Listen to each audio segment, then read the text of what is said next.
But the studies that we were able to do, I think, were the two studies that we completed have both been published last year, and I'm sort of proud of them. The first was a clinical trial in patients with HIV-related painful peripheral neuropathy. This is nerve damage, similar to what diabetics get, similar also to what cancer patients get from chemotherapy.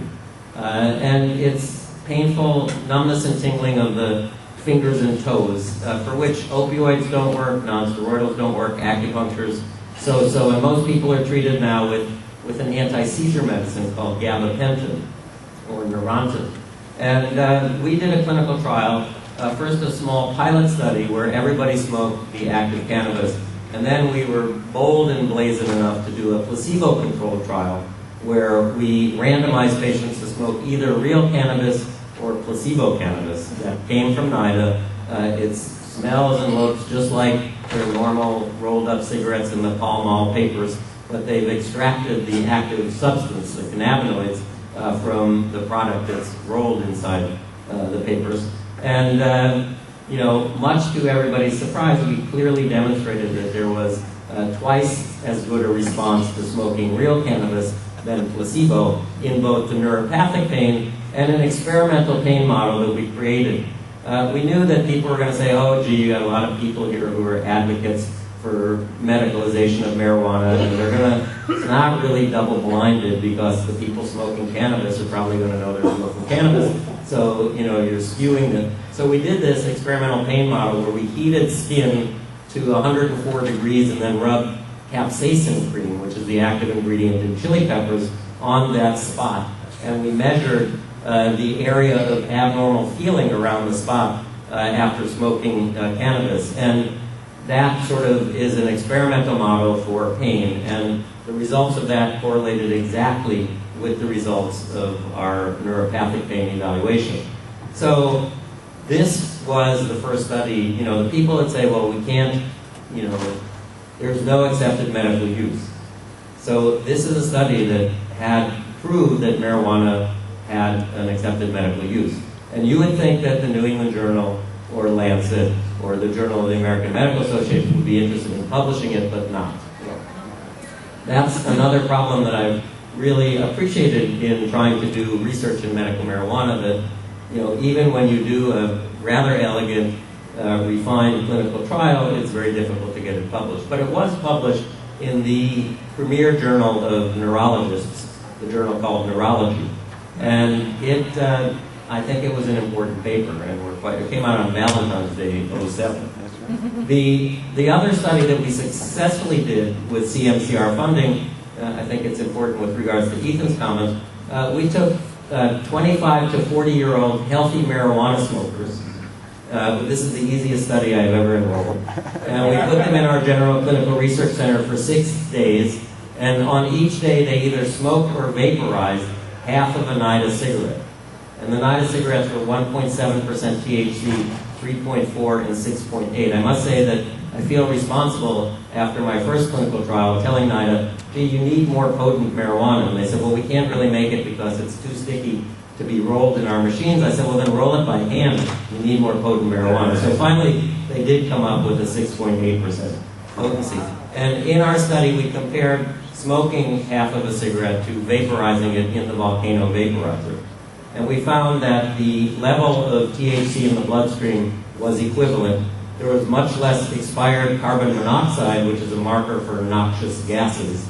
And that patients actually had a preference for the vaporization. Now that could be because NIDA cigarettes are freeze-dried and we have to rehydrate them, they're a little harsh. We also measured the high. And the Nature Medicine journal that finally published this, one of the reviewers said, how did you document, or what's the gold standard for the high? How did you validate that? You know, how do you validate how high somebody is? There's not sort of a, you can't plug them in and measure it. I answered that reviewer's comment with my tongue in cheek the whole time. So that study we did, and that was published, and that led to my belief that one thing that we really needed to do now was look at the interaction between cannabinoids and opioids. So now we're in the process of completing, and we still need 6 more people And that's why I've left these leaflets out on tables throughout the hotel here. This is a study, again, funded by NIDA, the National Institute on Drug Abuse, because we're not looking for the benefit of adding cannabis to opioids. We're looking for the safety. And basically we're doing a study very similar to what we did with protease inhibitors, where we're having patients who are on a stable dose of morphine or OxyContin, taken twice a day, because that's how those drugs are supposed to be given, come into our General Clinical Research Center and vaporize cannabis for 5 days, measuring the levels of the opioid in their bloodstream before and after exposure to the cannabis. The belief being that cannabis will increase the benefit of the opioids in relief of pain and allow people to take opioids at lower dosages for longer periods of time. This study, again, funded by NIDA, we're running out of our funds in January. We still need 6 more people. Has been very difficult to enroll. Number one, I started it as a study for cancer patients because I'm a cancer doctor. And cancer patients just are not knocking the door down to be in our clinical trials. I think if they want marijuana, they get it.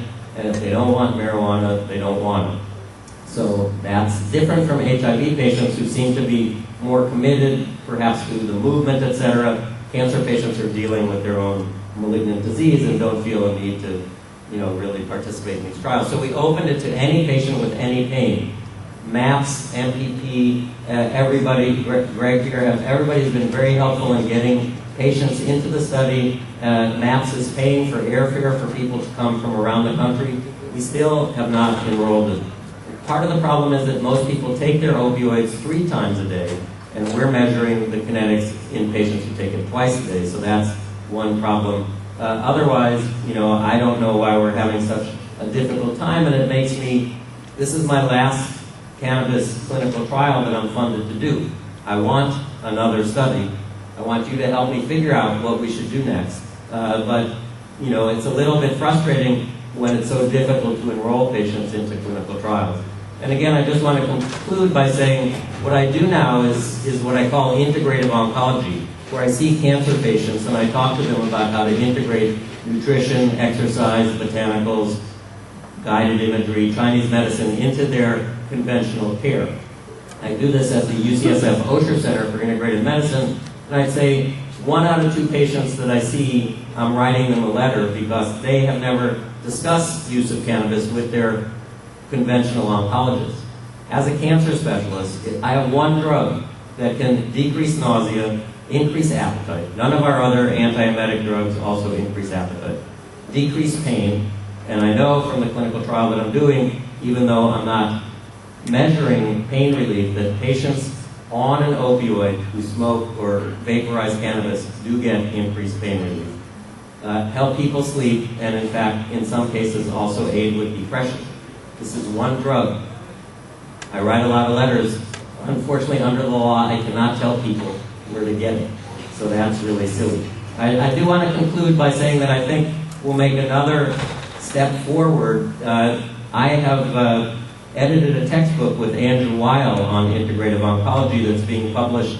The first copies are going to be out next month for our Society for Integrative Oncology meeting, and in March it'll be for the general public.